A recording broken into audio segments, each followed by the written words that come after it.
চলতি মৌসুমে মিরসরাই উপজেলায় পানের ফলন ভালো হলেও বাজারে ন্যায্য দাম না পেয়ে দিশেহারা হয়ে পড়েছেন চাষিরা। আমি 2 লাখ টাকা লোন নিয়েছি, কিন্তু 2 লাখ টাকা লোন নেওয়ার পরে এই যে পান ক্ষেত করছি ওইটাতে লস হচ্ছে। গত বছর আমাদের যে পানের বিড়া 100 টাকা, 150 টাকা, 200 টাকা পর্যন্ত আমরা বিক্রি করছি, কিন্তু এখন আমরা 60 টাকা 70 টাকার উপরে পান বিক্রি করতে পারতেছি। উৎপাদন খরচ বেড়ে গেলেও পান বিক্রি করে মিলছে লোকসান। এতে অনেক কৃষকই আগামী মৌসুমে চাষ বন্ধের চিন্তা করছেন।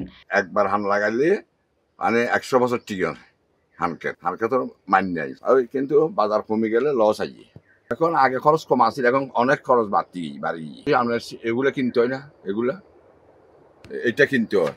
মিরসরাই উপজেলা কৃষি কর্মকর্তা প্রদীপ চন্দ্র রায় জানান, আবহাওয়া অনুকূলে থাকায় এবছর ফলন ভালো হয়েছে। এবছর পানের উৎপাদন ভালো, যেহেতু প্রাকৃতিক দুর্যোগ ছিল না। সারা দেশে নয়, মিরসরাইতেও এবছর পানের উৎপাদনটা বেশি হওয়ার কারণে একটু বাজার মূল্য কম। আমরা কৃষকদেরকে পান চাষে আমরা শুধুমাত্র পরামর্শ দিয়ে থাকি।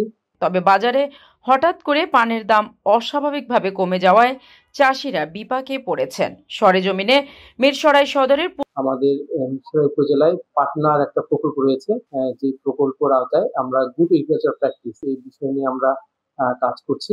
যেহেতু পানের মূল্য কম, আমার মনে হয় আমরা যদি রপ্তানি করতে পারি তাহলে যে কৃষকরা তারা আরো অধিক মূল্য পাবে এবং পান চাষে আরো বেশি আগ্রহী হবে।